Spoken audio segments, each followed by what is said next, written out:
So in this segment, what we'd like to do is just to spend a little bit of time on a topic that Chris touched on, and that is the degree to which the foundation's investment portfolio might or ought to align with its mission. And this is an area where there's lots of nuance, there's lots of issues, there's some risks, there's a lot of potential to do good. And I'm not coming to this morning session with any sort of prescriptive approach. But having spent 20 years at a Catholic investment manager, it might not surprise you to know. I mean, I have some views about investing in alignment with Catholic values. But the point of this segment, briefly, is not to share those views as much as to throw some light on a topic that we all spend a lot of time thinking about. And so, the way I'd like to start there is, one of the Vatican II documents, Gaudium et Spes, makes this point about, one of the great tragedies of the modern age is this disconnect between faith and daily life. And I think that observation sort of relates to this. So the one thing I'd share with you is, I think as a minimum in the space in which you all work, some thought needs to be given to this issue of alignment. Where you land and what you decide to do is going to depend on a lot of variables that you have a much better handle on than I myself do. But I think the first principle about this issue of alignment is to stipulate and make clear that the Church, by her own understanding of things, her moral and social teachings are principles, right? They're objectively true always and everywhere. How you apply them in your particular case to the messy, dynamic world of investing is going to rely on a host of prudential judgments that you make in your governance boards. So that's the first thing. Catholics of goodwill can have different approaches to these issues. In some cases can have even approaches that are not entirely consistent. And I would submit that that's okay. What I think is required, though, is we all give some thought to these matters of alignment for some very practical reasons, which I'll get to in a minute. As Chris said, there's a lot of nomenclature in this area, and frankly, the absence of common definitions and approaches makes it hard to have a good discussion about these issues. There's ESG, SRI, that term's been around for a while, mission-based investing, impact investing, almost as many definitions of each of these terms as there are people operating in the space. I think what that means for you and your work is to make sure you spend enough time figuring out what all this might mean for your foundation in your locale with your benefactors and the people that benefit from your work in your own diocese. That's important. Chris talked about screening and the risks of screening and the importance of screening and what you screen on one basis, just to shed a little light on some of the characteristics of that decision. There's the distinction between manufacturing and distribution. Some Catholic institutions many will choose not to invest in manufacturers, say, of contraceptive. But many will invest in public companies such as Walgreens that distribute contraceptives. So there's a line drawing question there that's important and needs to be recognized. So, similarly with respect to, say, pornography, right? There are a couple of publicly held producers of pornography. The culture is such there's hosts of distributors that are publicly held. Think Google. Do you screen out Google?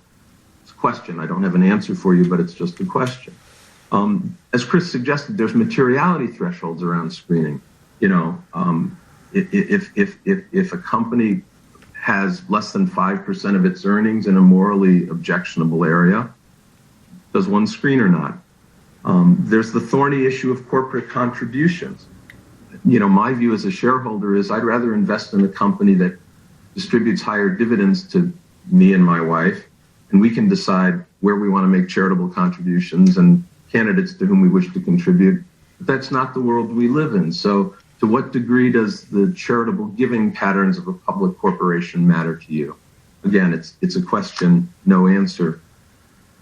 For you, it's for you to decide these things. I will say to quote Chris Cutler, some of the good news is, thank God you're making these decisions within the context of an institution that's ancient and that has a lot of experience making moral distinctions using moral theological principles. I'm not a moral theologian, but other than to say the fact that we have analytical tools and you have analytical tools to help you make these decisions is really, I would say, is good news, because we do have the tools to make some of these tough choices. In the area of environment, you're all aware there's a huge debate going on in Catholic institutional investing space around fossil fuels. A number of Catholic institutions are big proponents of divestment. Others are advocates of engagement with oil companies. And still others are focused on the fact that fossil fuels are used by many in the developing world to provide for their families. So there's complicated issues here. But I would suggest the issue of alignment is one that all of us have to grapple with. One other broad point, and then I'll end on a couple of sort of practical considerations. The other broad point is life would be simple if all of our duties were completely consistent and pointed us in one direction, right? But the reality is we all have conflicting duties and interests we have to serve. And, I want to just briefly, I'm not a canonist, but Book 5 of Canon Law on temporal goods contains a very clear standard for administrators of at least the goods and the investment portfolios of public juridic persons. And that is, one should act as would a good householder, is the English translation. And, that means returns important, and that means that your deployment of your assets needs to be prudent to provide for the family, so to speak. And so that has implications around screening and how much one screens and at what level and the like. So there's a balancing here that's inherent in these issues. Two practical considerations about alignment of investments and mission. One, Chris alluded to, I call it the Hobby Lobby risk. When Hobby Lobby was suing the federal government over the HHS mandate in the last administration, there were a number of stories that were quite critical of Hobby Lobby, basically saying this company's a hypocrite. Why? Because they invested in certain pharmaceutical companies that manufactured abortifacients and contraceptives, and how is this for their hypocrites in engaging in the public square in this issue? That's a kind of reputational risk that's inherent in these issues. Another practical consideration is a number of foundations in the United States have used their investing approach with respect to Catholic values, frankly, for lack of a better word, as a relational benefit with benefactors.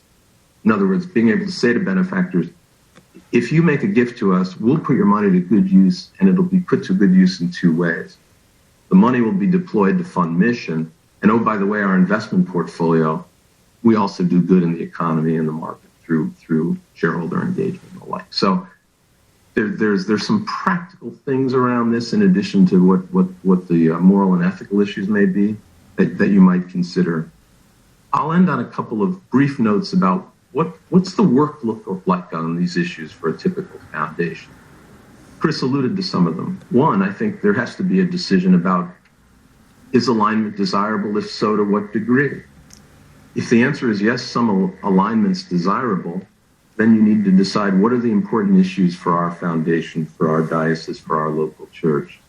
Then you determine techniques. Screening may not be the default setting. There's other ways to approach and implement your values in a portfolio.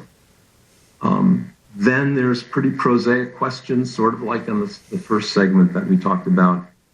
Okay, if you've got a policy and if screening out certain issuers is part of your IPS, what do you do to monitor? What do you do to ensure compliance? Again, to mitigate your risk of things like reputational harm and the like. So again, this issue of alignment of investments with mission is complicated. It's nuanced. There's a lot of issues. There are a lot of voices, even in the church space. I think the key work for a foundation is to figure out for itself, in its local church, what's the right approach. That's what we had for you this morning on this topic. You've heard from David Skelding, president of Spokes Advisory in Chicago.